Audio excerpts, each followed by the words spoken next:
আজকে আমরা দেখি গত আড়াই বছরে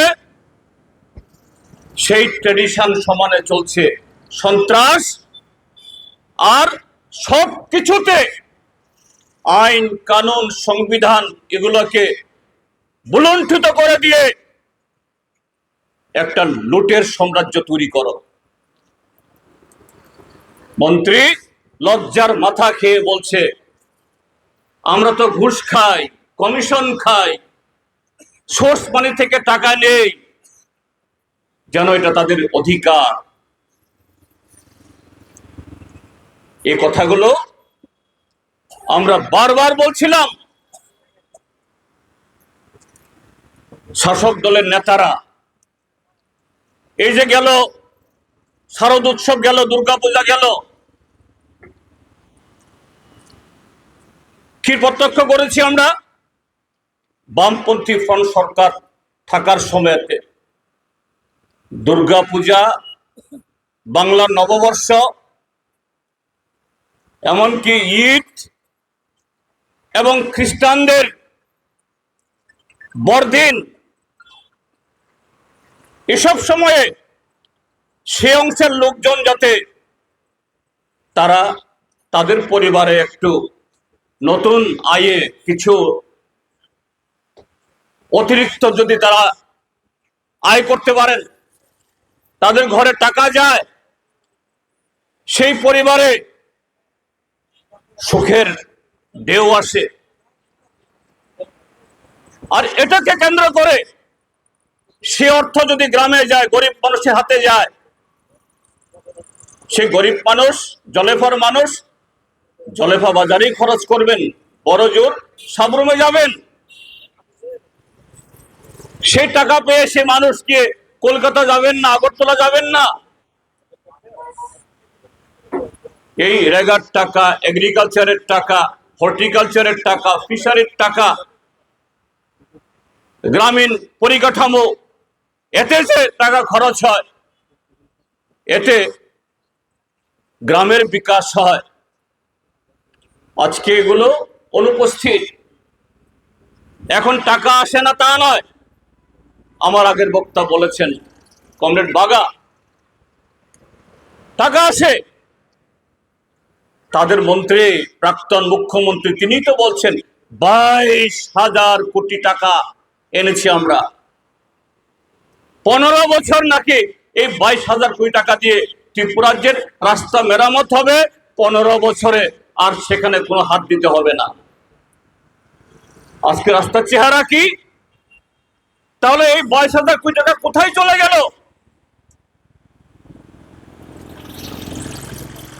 ওই পানীয় জলের জন্য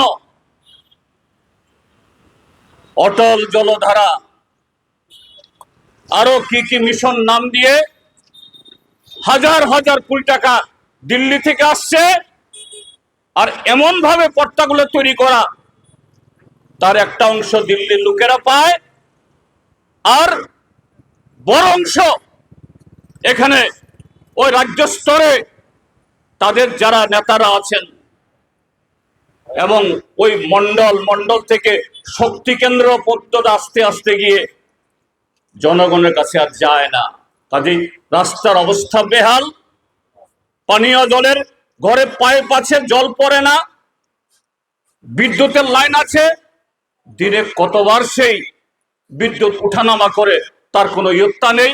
এখন তার উপরে আবার নতুন করে শুল্ক চাপানো, অর্থাৎ বিদ্যুতের দাম বাড়িয়ে মানুষের জীবনে নাবিশ্বাস সেখানে আনছে। এগুলোর বিরুদ্ধে আজকে মানুষ ক্ষুব্ধ, সোচ্চার। আমরা যারা বিরোধী দল, আমাদের দায়িত্ব এটা। আমাদের সম্পাদক বলেছেন, লোকাল সম্পাদক, আমরা আক্রান্ত, রক্তাক্ত, কিন্তু জনগণের এই ন্যায্য দাবি,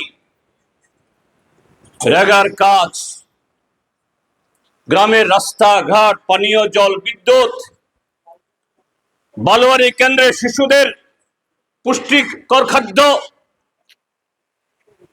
স্বাস্থ্য কেন্দ্রে স্বাস্থ্য পরিষেবা যেগুলো ভেঙে পড়েছে, এগুলো যতদিন সচল হবে না, কমিউনিস্ট পার্টি তার লাল ঝান্ডা নিয়ে তার মাথার উপরে, তার পিঠে যত আঘাতই পড়ুক, আমরা দায়বদ্ধ।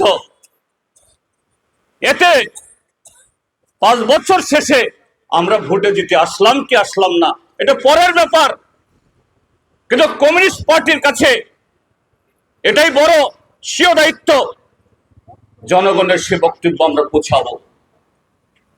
কাজে সে বক্তব্য পৌঁছলে আজকে মন্ডলের নেতা ওই সাবরুমের 5 বছর আগে মিথ্যা প্রতিশ্রুতি দিয়ে 5 বছর বিধায়ক হয়েছেন, কিভাবে ফুলেছে দেখছেন আপনারা। এখনো মনে করে শুধু বিধায়ক না, তিনি দক্ষিণ ত্রিপুরার মুখ্যমন্ত্রী। আমাকে এই সাবরুম বিভাগের কিছু অফিসার, স্যার আমাদের নাম বলবেন না স্যার, আমাদের তো কাজ করতে হবে স্যার, প্রতিদিন অফিসে এসে বসে থাকে, কাজ করতে পারি না, থানায় গিয়ে বসে থাকে, সেখানে নানাভাবে অন্যায় চাপ সৃষ্টি করে। ওই PWD, drinking water, sanitation block, সেখানে সরকারি মিটিংয়ে প্রাক্তন এমএলএ হিসাবে নিমন্ত্রিত হওয়ার কোনো সুবিধা নেই, কিন্তু এত নির্লজ্জ, এত বেহেয়া, এটা শুধু সাবরুমের একজন না, সারা ত্রিপুরার যে আজকে এইভাবে সংবিধান বহির্ভূত কিছু লোক, এরা ভাবছে ত্রিপুরাজ্যের জনগণের টাকা, ত্রিপুরা সরকারের টাকা মানে হলো বিজেপির বাপের টাকা।